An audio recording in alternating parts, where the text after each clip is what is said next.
Our interview with Spike Vegeta and bryonato for Titanfall 2 is ready. We're going to send it to them now. Hey. It was stuck just below $200,000 for like 5 minutes. I was like, I think I just watched generosity die. I was so anxious looking at the $199. I was like, oh no, dude, we killed it. $199, $935. We're done. Pack it up. Go home. What's up, everyone? Welcome back to SGDQ 2019. I am Spike Vegeta, and I am joined by maybe the most well-dressed runner ever at a GDQ. A model came by. He also speedruns videos. We got bryonato. How you doing, dude? I'm doing really well, thank you. I just want to say really quick too that this is so sick. Yeah, dude. Right here. Yeah, we never the wide view. Yeah, the BT7274. I saw that from over in the audience. I was like, oh! So it's really cool that. Yeah, I gotta get the picture. In case anyone, shouts to LOK. She's done like lots of art for us for years, and she's making one of these for every single interview of the week. Like all these have been awesome. It's cool having different characters, even some of the more obscure games. So yeah, definitely cool to see that sort of stuff.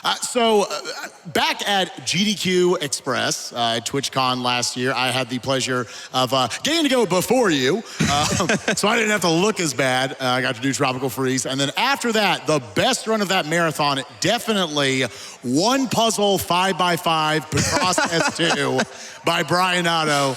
How'd you feel about that run, man? Technically, my first run I ever did at a major marathon. That was Picross. I remember you were so nervous before you went up on stage. So I was like, dude, this will take all the nerves when we were away doing it too, as soon as you were like, I like to use a thing called math. I was like, I'm done. Like it's over. Yeah. Is that not your subject? It's not my subject. I'm very whatever like the side of the brain that's creative. I'm very that side. Oh yeah. So. I am too.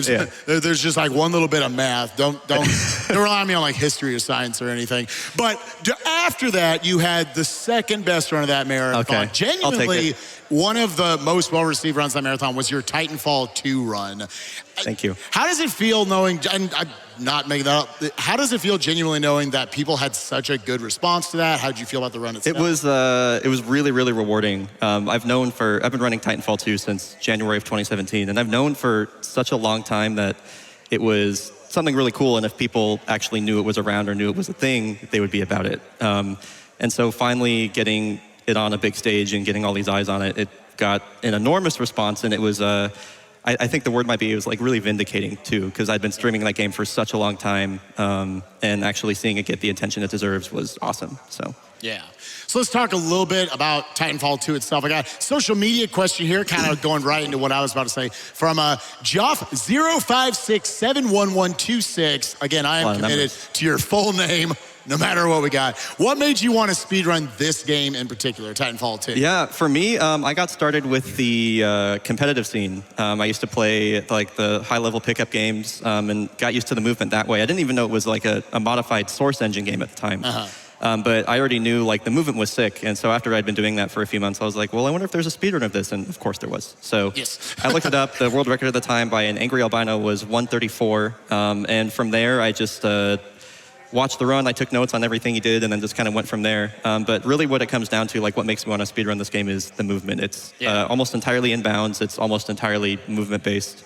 It runs on modified Source, so we have air strafing and bee-hopping, but we also have like a full-fledged parkour system like in Mirror's Edge. So when you play the game at speed, it's like Half-Life 1 meets Mirror's Edge. And so there are some segments in the game that are, even like me watching them back, I'm like, dude, that was pretty cool. So, yeah.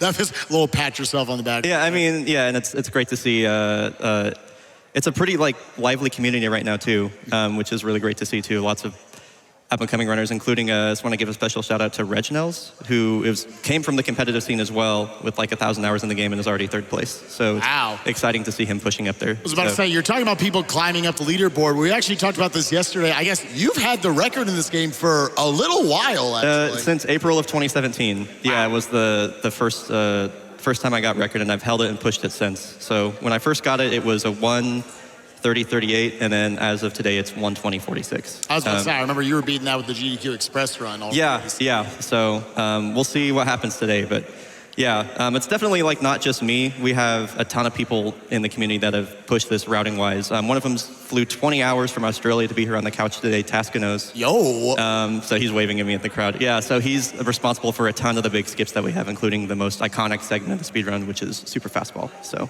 yeah. He's also responsible for this Twitter question right here. I got to bring it back. I'm such a fan. From Taskinos, how do you play Picross?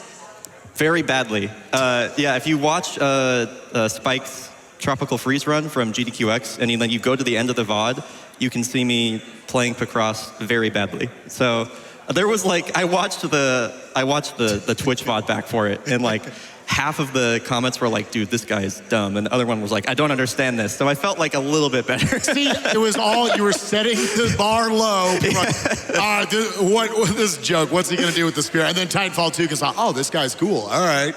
So just want to ask you also a little bit about, so again, you probably would consider FPS to be your strength, I would say, just gaming and speedrun wise. Are there other games you speedrun as well? Yeah, the niche I like to occupy is movement-based FPS or movement-based speedruns. So yeah, I took a break from Titanfall early this year and learned Celeste, and I only put about like 200 hours into it, but I grinded it a lot, which was obviously like the pinnacle of movement-based games, Celeste. Really, really hard and really, really fun. It's a lot different in that it's a 2D platformer, but yeah, any game that has really in-depth movement or like 3D movement is going to be where I'm at. So yeah. I'm getting into my earpiece right now, or a guy over there going, wrap it up. That Prey looks like it's just about ready to go. But I have to ask you one more question before we let you get out of here. How is Dragon?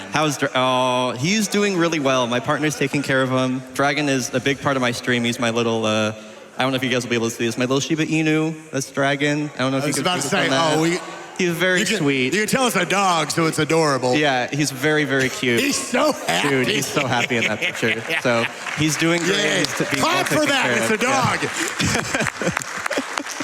So yeah, I've been getting lots of photo updates from him. So yeah. Oh, my heart.